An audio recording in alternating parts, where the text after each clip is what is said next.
Beyoncé has now finished the Renaissance tour. I wanted to get into songs that Beyoncé has a history of doing. If we can get into some of the songs that she's done for a long time, we can start to hear some of the things that she's doing to actually preserve her voice in the long run. Let's get into Dangerously in Love, which is from her first album. I can't wait to hear a few of the things that are going on. So why don't we just get into it? Yes.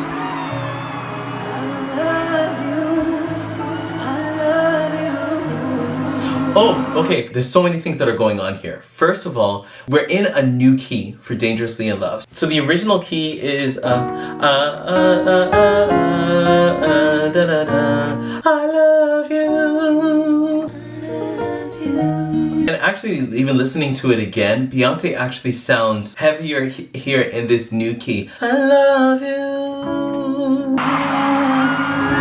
So this is with the original key. She takes it down by a full tone, right? Or two piano keys, if you want to kind of think of it that way. And the great thing about this is that we're now starting to hear a little bit of the things that Beyoncé is doing to sustain the longevity of her voice. Her voice has changed. Like we talked about in Beyoncé's voice is changing. She's had a few babies now. You know, she's gotten older. Her voice has matured so beautifully. And so now what we're getting is Beyoncé now starting to do things to her instrument to create the same effect that she had back then. When you listen to her tone sounds very similar to when she was singing Dangerously in Love for the first time. She's approaching her voice with a much lighter registration. It takes more control in order to keep that thinner tone in order to create that same effect that this song requires. Yeah?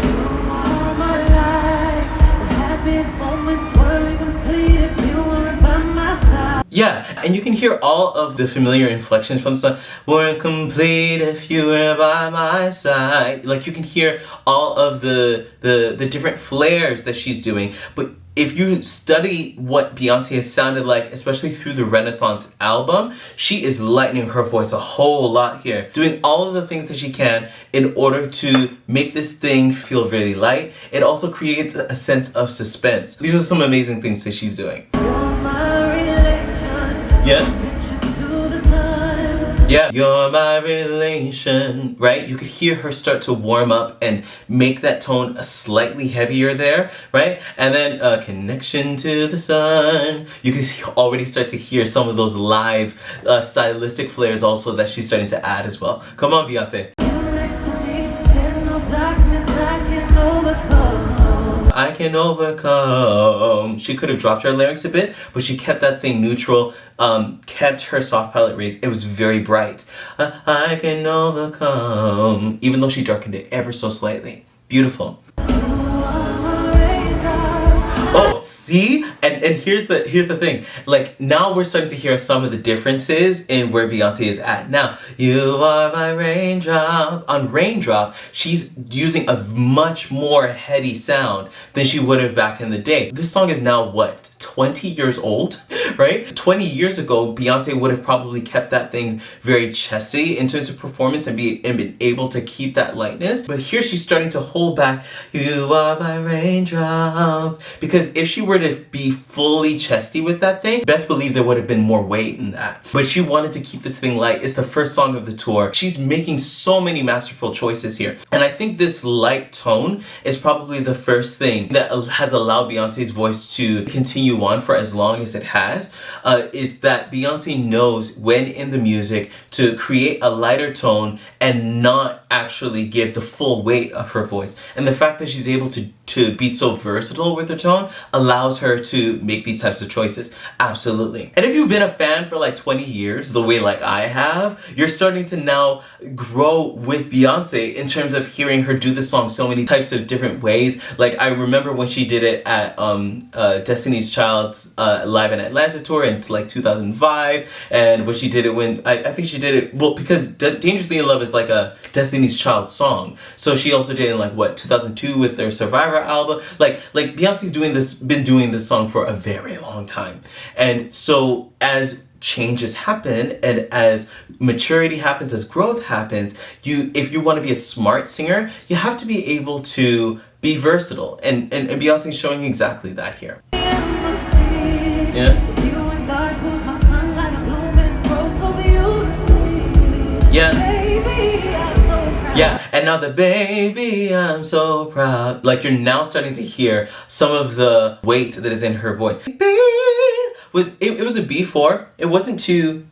There we go. It wasn't just that she was heavier in the tone, it was more explosive, but only slightly. Baby, I'm so proud, right? And now we're starting to hear a little bit more of that weight that's starting to come in as we get closer to that chorus. Baby, I'm so proud. Right? Even that idea is really cool too. Baby, I'm so proud. So if we were to kind of map it out, baby, I'm so proud, right? Beautiful. And we have that vibrato at the beginning. Baby, I'm so proud. Beautiful. Baby, I'm so proud. Yeah, it's a really good idea. So let's take that at half the speed. Go. And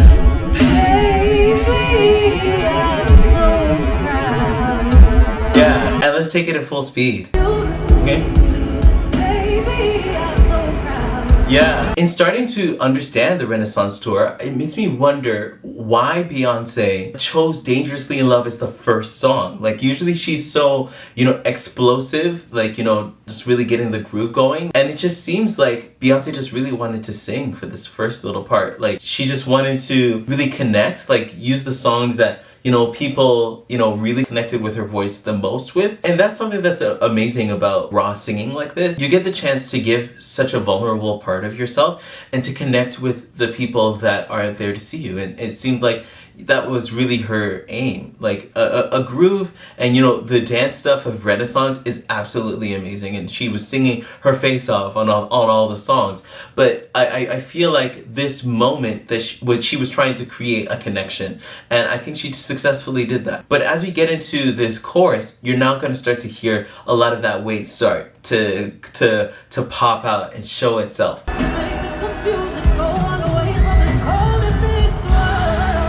Yeah.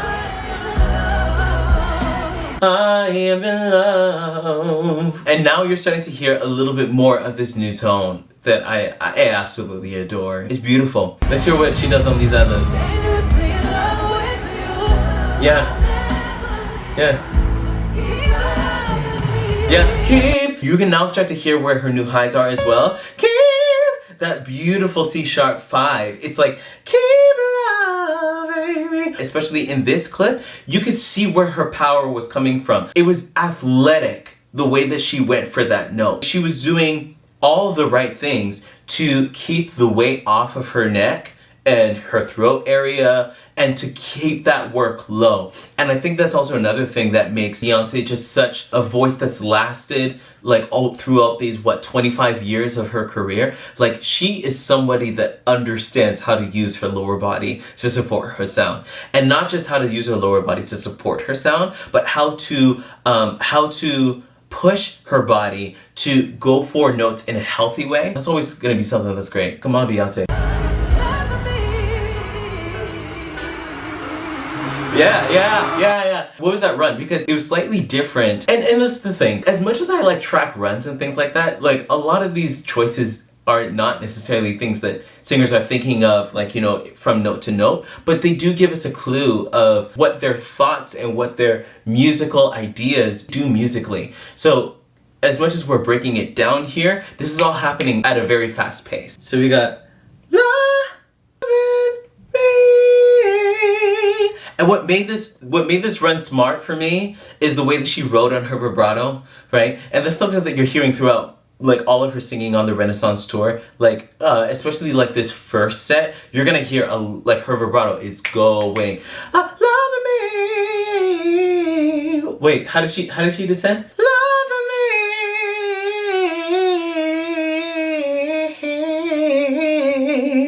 That is ridiculous. So she scoops up, takes the C-sharp 5, wait, love me, and then she emphasizes the V, love me, and then she sneaks a little note in.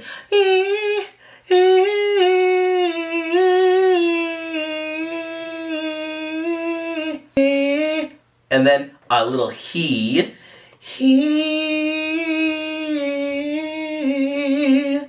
That is ridiculous. That's ridiculous to me. Oh my gosh. So let's take that half the speed. Right here.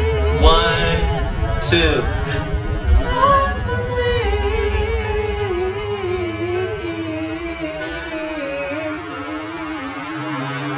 That is so intricate. And it has those little turns that are like Beyoncé like isms. And let's take that full speed. Right here.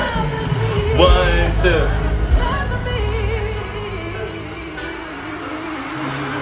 Yeah! That thing happened so quickly! And it didn't take a lot for her to do that, right? That was just her mind, her musician mind that has been going for 40 years, really. She's been singing from the womb. And the musicianship that's going on here is just absolutely a telltale sign that Beyoncé has learned her instrument and she's learned how to grow with her instrument and learn how to express herself musically with her voice, aka sing. But I know that a lot of you are actually looking to be able to do that with your own voice. So what I've done is I've created a little free online resource for you to actually be able to get into your own voice, study, and understand what you're supposed to be doing in order for you to express yourself freely in your singing. So I want you to go to reclaimyourvoice.ca/masterclass. Watch this free training because there you're going to really see a few of the tips that I have that have really plagued a lot of the singers that I've worked with, and I really want you to be able to start to understand that for yourself and for your own voice. So go to reclaimyourvoice.ca/masterclass and let's reclaim your voice. Reclaiming my voice. Yeah.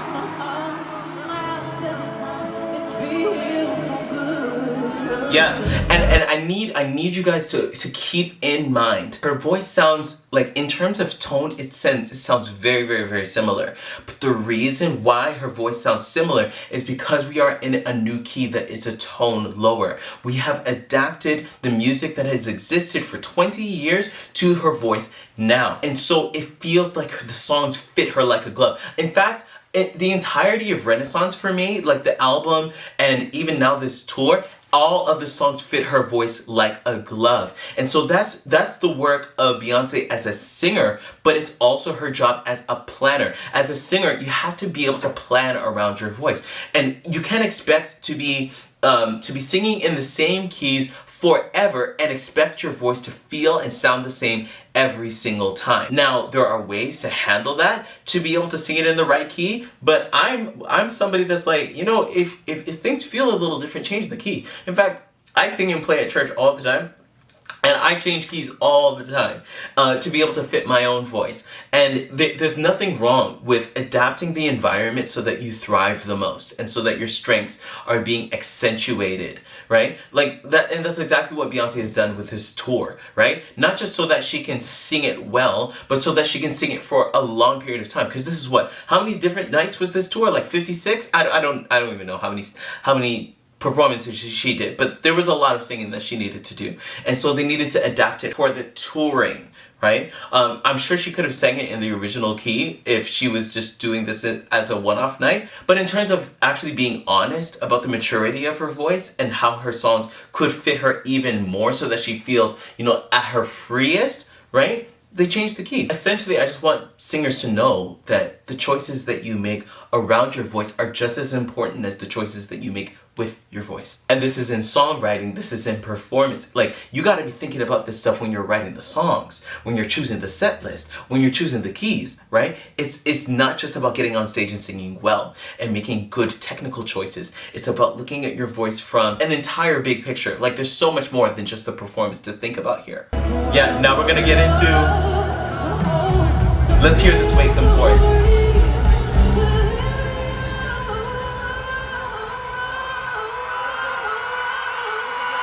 Yeah, and you're hearing her play with that thing. And what I love is the breath efficiency here, right? You can hear that her voice is fully supported. She's using enough breath to be able to sustain the tone, but she's not overusing the breath or overblowing her notes to the fact that she's either losing the tone or not able to sustain these phrases, right? She's in a balance here. And you can even hear she changed the vowel from a closed oo to an o. right? There's a slight O that's there to open up, like at the back of her throat. She's completely open. Her lips are puckered, but her trachea is open.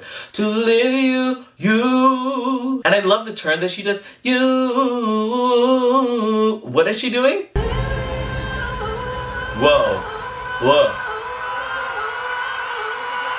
Right? If we were to even break it down, so we got to live you. Wait, now, let's kind of be a little more specific. Live you. Right? And then as she descends, live you. There's actually a 4-note movement that's happening there. Let's say 5. Live you.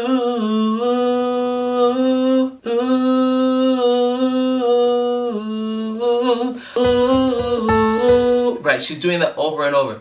Live you.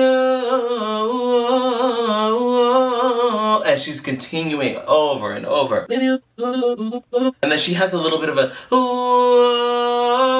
like she kind of grows with it. And then repeat. So let's take it half the speed so you can hear that little trick.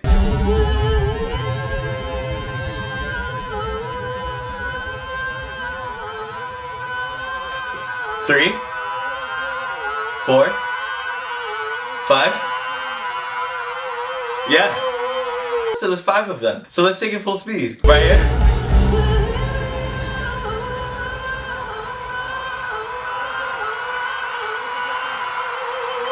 Right? And that vibrato is going. I don't think people realize the importance of vibrato. People just kind of see it as something to do, but when that vibrato is going, it's telling us that the voice is in a sweet spot. It's healthy. In our natural state, our voice, our chords just want to oscillate.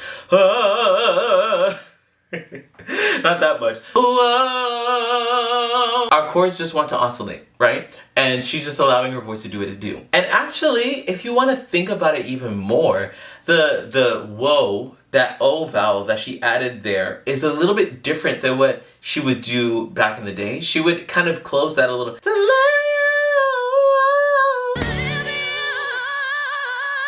She would kind of have a little bit of a smaller space there, and here she's choosing to use a larger space. It kind of goes with, you know, a more open vocal tract, which is pretty great. But again, it's just really cool to see the differences that happen. If there's any other differences that you guys are noticing, feel free to put them in the comments. Anyway, let's see how she lands on this final chorus.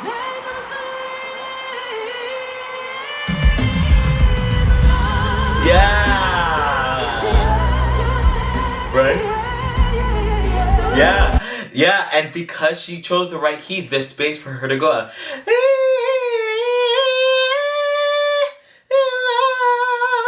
Right, and this is a good example to show that just because we're choosing a lower key doesn't mean that her voice is limited, right? We're just allowing there to be space for her to open up on the top if she wants to, right? With lots and lots of ease. And even that D5,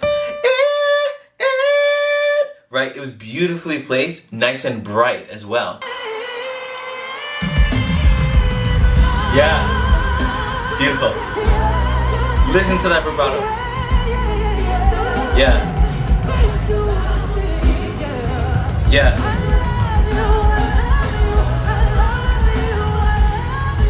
And I love this close view because you can see with love every single I love you. Like she's making full use of her instrument. I love you. Bright, wide open mouth. I love you. Again, there's a separation between what she's using to open up her vocal tract in terms of her mouth and in terms of what's happening in terms of her diaphragm, her intercostal muscle, that expansion on the bottom, right? She's supported and locked on the bottom, but it leaves her mouth free to move around however it wants to release that sound out of this chamber. I love you. Beautiful. Yeah, and she's playing with her voice here. Yeah. Or now you're starting to hear again, she's starting to allow herself to give a little bit more of the way. Yeah, and You can hear, again, that light connection and that beautiful lightness to kind of go down. Yeah, absolutely.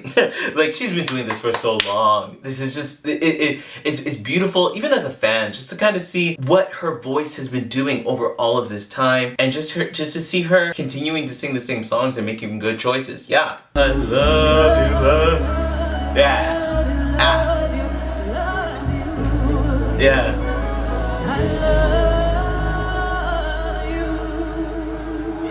Yeah. She's just kind of taking everything in. Beautiful.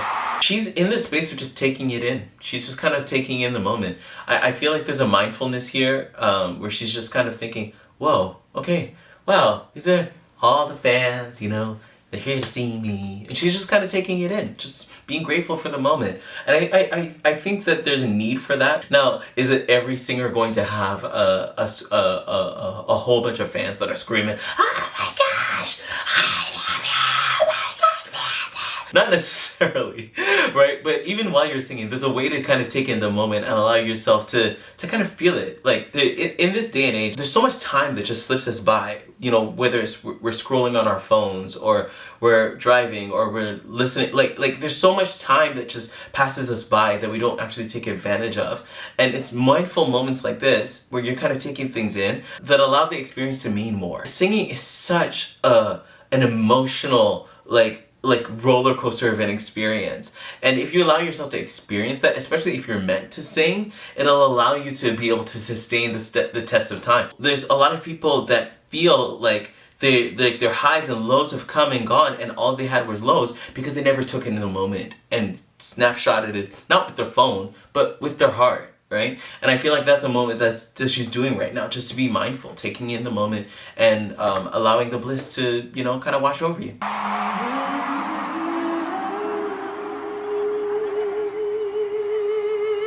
Yeah, and you can hear a little bit, that little connected sound. And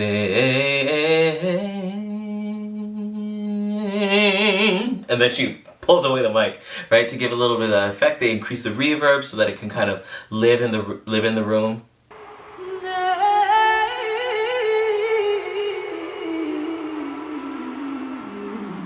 Yeah. What's important with these ideas that she's giving, and Beyoncé does this a lot, where she'll take a note, she'll play with the notes that are a step above and a step below. She's stepping up, then down, up, then down. Up, down, up, down, up, down. Like, she's playing just with the up, down of the notes that are in proximity to one another. Right?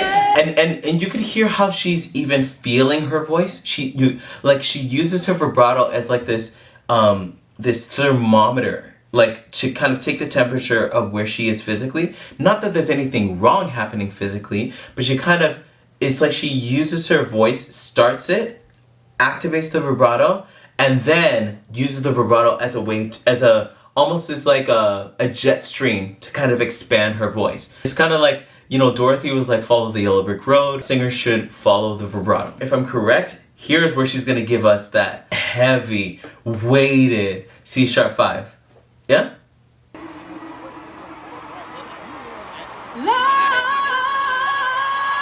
Yeah, and if you look at her mouth, look at her tongue, that thing is out of the way. Right? She's being efficient here. Yeah. Yeah. That's how you do it. That's how you do it. And the conversation on vocal longevity continues on this channel in the Beyoncé's Voice is Changing series. Definitely go take a look at that, because we were able to kind of predict a little bit of the moves that she would be making. We talked a little bit about The Lion King and just kind of broke things down there. I'm O'Neil Gerald, and I'll see you on another video. Bye, everyone.